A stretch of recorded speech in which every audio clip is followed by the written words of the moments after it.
going on? So hey, this is Dan. Welcome to my cooking channel. This is my first video, so I'm real excited. Behind the camera is my dear wife, Renee. We're going to do a family recipe that we've been doing for many, many years called, we call it twice baked potatoes. Some people call them loaded potatoes. But basically we're just going to start with 4 potatoes. I wash potatoes. Why do I wash potatoes, Renee? Because you don't want to bite into dirt. Dirt? Why would there be dirt on a potato? It grows in the ground. They grow in the ground. So I just kind of, I use a brush if I have one. I had one, but I left it in the kitchen. But that's all right. So, one thing I do with baked potatoes, we're going to bake these potatoes first. That's the first part of the twice baked potato. And I always poke them with a fork a few times. And I do that because every once in a while, a baked potato will explode in the oven. And these little fork marks let the pressure come out of the potato just to make sure you don't have a disaster. I do not cover them with foil because we want the skins to be crispy, right? So I have a 450-degree oven heated up, and we're going to put these in the oven, and they're going to bake for about an hour to an hour, and between an hour and 10 minutes. And that's the first step. And then once we get them in the oven, we'll start making the things that we're going to load them with. All right? All right, so let's go put them in the oven. Okay, so 450-degree oven. I'm going to put these directly on the rack and spread them out a little bit. And one other thing I've learned is that potatoes, lots of times you need to turn them because one side of the oven will be hotter than the other side. So after a half an hour, I'll turn these potatoes around so that they get done evenly. Okay, I just turned them over, and I turned them around as well, just to make sure they're cooking evenly. So this part of the prep is we're going to put all the things that we want to load into the potatoes together in a mixing bowl. And there's some dry things, and there's some wet things, and there's some things that we have to chop. So the first thing I'm going to do is chop up some spring onions. Once you get these things done, you can just toss them in because everything is going to end up in this bowl, and it's all going to get mixed up into a big sort of mash, if you will. So I'll put those in. Cloves of garlic. This dish is very similar to something like an omelet, where you can sort of put in what you really like. There's no right or wrong set of ingredients. If you don't like garlic, you don't have to put garlic in. If you want to put in, red peppers or jalapenos to make it hot and spicy, you can put anything that you really like into these potatoes and load them to your liking. So this is kind of one of those recipes that you only have to do a few things right, and then you just have to get the things that you really want. This is and by the way, I know I don't use measurements very much. You can kind of tell how much I'm putting in. By the way, it's 4 baked potatoes. You saw that before. So we've made as many as 6 baked potatoes, which make 12 halves for company and dinner parties and things like that. It's just Renee and I tonight, so we're just making 4, which will be plenty for some leftovers as well. But this is about, I would say, 1/3 of a cup of chopped bacon crumbles. We get these at Costco. They're great. And of course, bacon makes everything better. This is mozzarella cheese, pizza cheese. Comes right out of a cheese bag. If you want to get fancy, you can grate your own. We put in a little bit of Dijon mustard. Whoops. This is very excitable Dijon. I would say no more than a tablespoon of Dijon. And look what I did to my garlic press. And some red onion. So this is the other thing about this dish is you can kind of use what's in your fridge. I'm a terrible chopper. I have a lot to learn about chopping. I just chop every which way, I guess, which I shouldn't do. And I watched a lot of Sam the Cooking Guy videos. He's kind of like, I mean, I watch a lot of cooking videos, but I watch probably more Sam the Cooking Guy than anybody. And he always talks about cutting himself. And I was thinking, you know, here's the way not to cut yourself. You cut yourself every way possible, and then don't do that again, because now you know how much it hurts and for how long it hurts. I've cut myself every way you can think of. But once I cut myself a certain way, I tend not to do it that way again. I figure out other ways to cut myself. Now these vegetables, you know, whether it's the garlic or the onion, they're going in raw, but again, it's called twice baked potatoes. So once we get them out from their first bake, we're going to combine the potato with these ingredients, and then we're going to bake them again. So these vegetables will not be raw when you bite into them. They will have been, you know, baking at 350 for probably a half an hour. So don't worry that they're going to be like too pungent or too strong tasting. They will mellow out in the oven by baking a second time. What am I missing? Okay, the white stuff. Some sour cream is essential, and some ranch dressing. Timely phone call. That this is sea salt, not too much. Ground black pepper. Then when we mix it,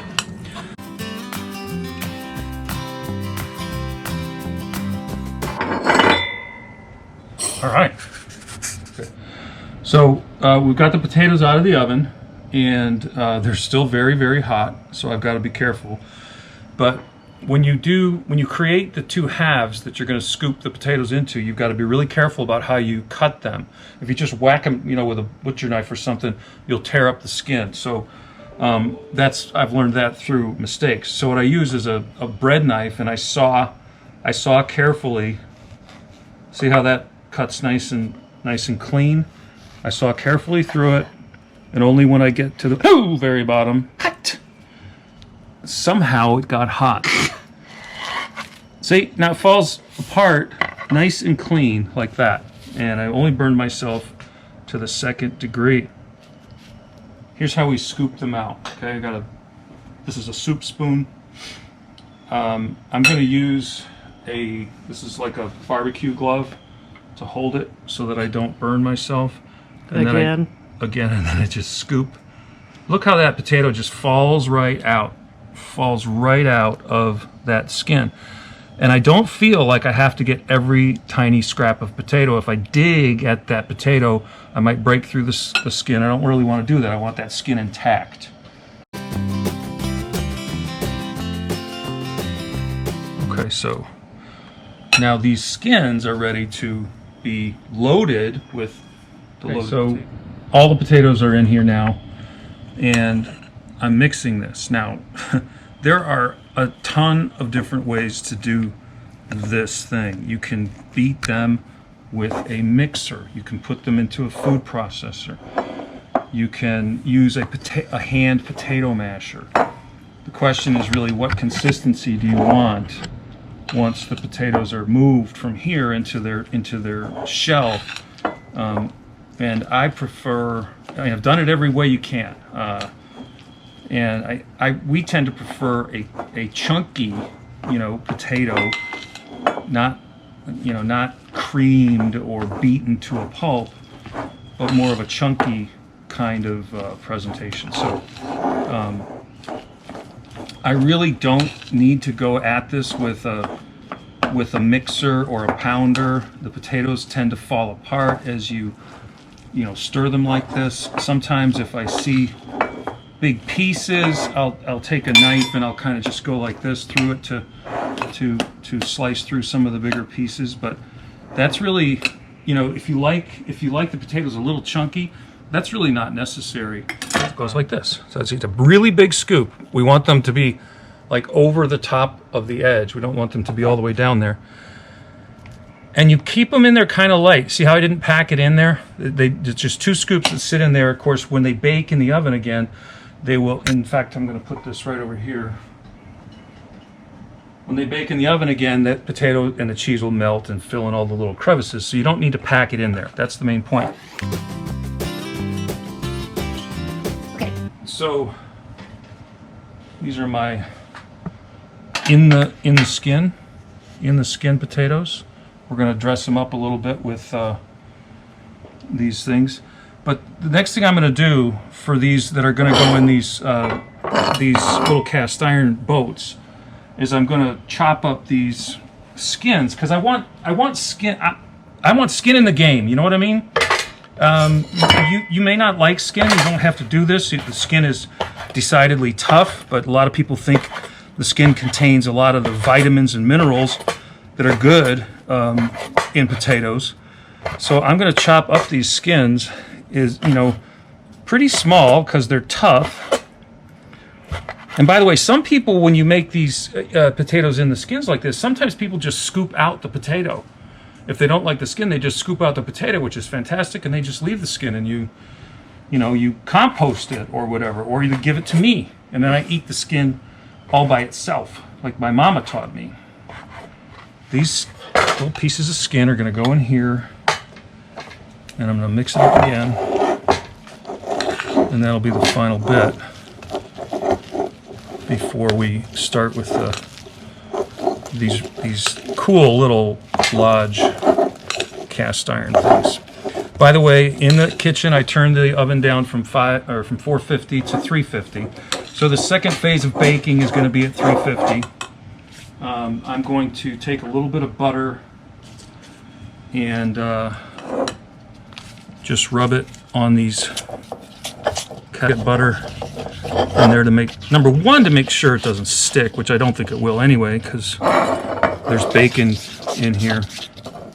But also because if it works perfectly, I'll have a little brown crust on the bottom, on the inside of that pan, also on the top. So here we go.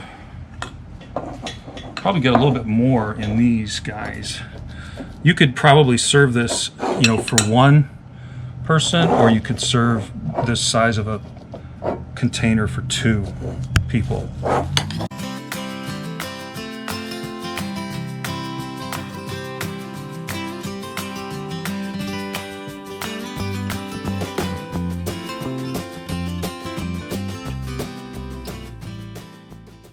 So these will go right on the rack in the oven. These cast iron ones, and the other ones will go like this. Okay, so now, the goal of this Parmesan cheese is not only to taste awesome, but it's also to brown in a beautiful crispy way.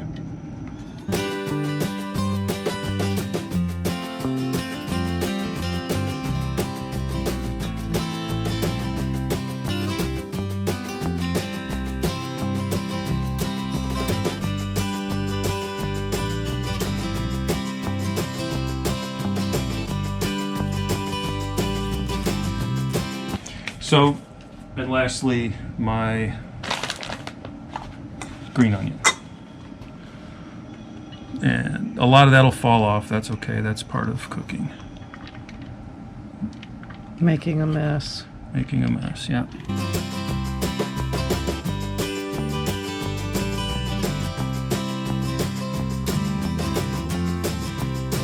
All right, so we're gonna go in the oven. Okay, it's been about 33 minutes and at 350, and look what we got here. These are the 4. See how they're a little crispy. The cheese is brown, and they're still sitting up. So when you fork into those, it's going to be fluffy. It's going to be light, and that's what you want. These I had on the lower rack, and then I moved them to the upper rack so that they would brown up a little bit. They're not as brown as the other ones, but they're pretty nice. I mean, I think you could serve that in the nicest restaurants in North Carolina, and it would be awesome. So we're gonna let them cool, because here's something to never do. Never take these out of the oven, grab a fork, and put that potato into your mouth, because you will scald yourself. So we're gonna let them cool a little bit, and we'll taste them, and then we'll wrap up. Okay. Oh, sorry about that. All right, so I did put these back in the cast iron ones back in the oven to crisp them up a little bit, and we've let them cool 10 minutes. Like I told you, you don't want to start. So here's we're just gonna. You can serve this right away. I'm gonna cut that like that, and then I'm probably gonna cut that like that. Burn myself. Okay, that'll be one taste, and then this.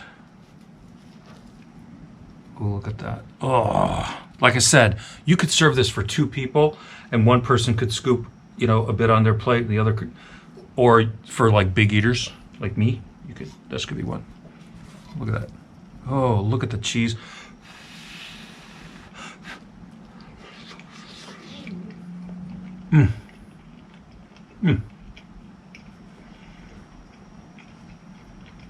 Food dance. This is the Rooker food dance. Try this one. In the crispy skin. Crunch, crunch, crunch. So good. Well, this is our inaugural video. I hope you've enjoyed it. Please click like, subscribe, and leave a comment. Thank you. Bye.